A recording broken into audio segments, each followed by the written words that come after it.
Guys, make sure to stay until the end. We'll talk about common mistakes people make that can cost you thousands of dollars in repair diagnostics that you may actually not even need. So let's explain what it is.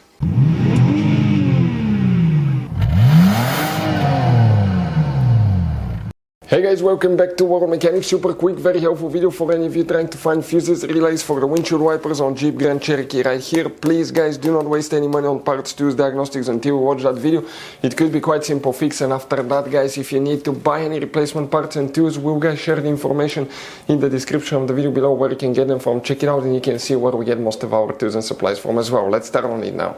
Before we start guys, every single car we get here at the garage, we try to make at least 200 to 300 free repair videos. We take them completely apart, we show you how to fix engines, transmission, codes, fuses, relays, because our mission at the shop is to save you as much money as we can. That's why we make these free videos. By the way guys, if you have a Jeep Grand Cherokee with a V6 3.6 engine, guys, we'll have video on that engine, replacing, taking it completely apart, replacing almost any component you can think of, transmission as well. Why we do that? To save you money. Check it out, all this video will be on the channel. Guys, in addition, on our YouTube channels we have more than 19,000 free repair videos that can save you thousands of dollars in future repairs. So let's go ahead and start on it now.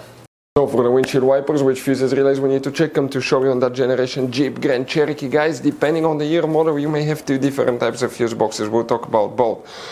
First we need to open the hood. Now when you face the engine on your Jeep Grand Cherokee, on the left side is the main engine fuse box. Open the cover. Underneath you'll find a layout like this one for 2014 to year 2022 year model Jeep Grand Cherokee. This is 2011 to 2013 year model Jeep Grand Cherokee. Before we guys continue, let's explain quickly why it's always a good idea to test fuses and relays. Guys, it's very important to always test your fuses and relays. Why? Sometimes you may think you have a good fuse, guys. It's hard to tell. Look at those fuses, right? And sometimes, okay, you pull the fuse. Okay, I'm going to get the fuse puller and I'm going to remove one fuse. I want to show you on that 20 amp fuse. Sometimes it's very unclear if that fuse is burned or not. You may not clearly see it. So always, guys, test them, because if you don't test the fuse, you assume it's good. You end up spending money, time and diagnostics for problems that do not exist, guys. So you can just waste your money and time. Always test your fuses, always test relays. We will put links in the description of the video below where you can find, guys, a video for testing a fuse and testing a relay that will explain everything that you need to do.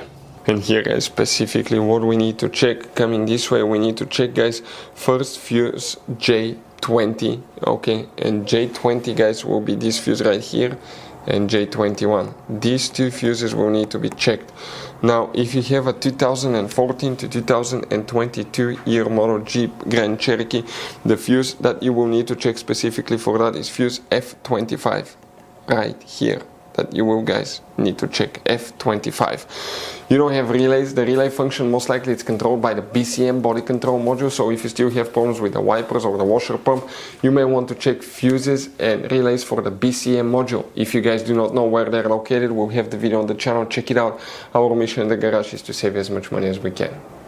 Guys, as you can see, this Jeep Grand Cherokee has all kinds of different fuses, relays, JKs, mini blade fuses, the CB fuses, different kinds of relays as well, depending on the year and model they may differ, but some of those could be really hard to find if you're in the middle of nowhere. That's why, guys, what we recommend, we always keep some spare ones in the glove box for a peace of mind. We'll share the links in the description of the video below. Check it out, where we get most of our tool supplies from as well. We can get fuses, relays usually at a good price there as well. Hopefully, guys, the video was helpful. Our mission is to save you as much money as we can. Thank you for watching and see you next time.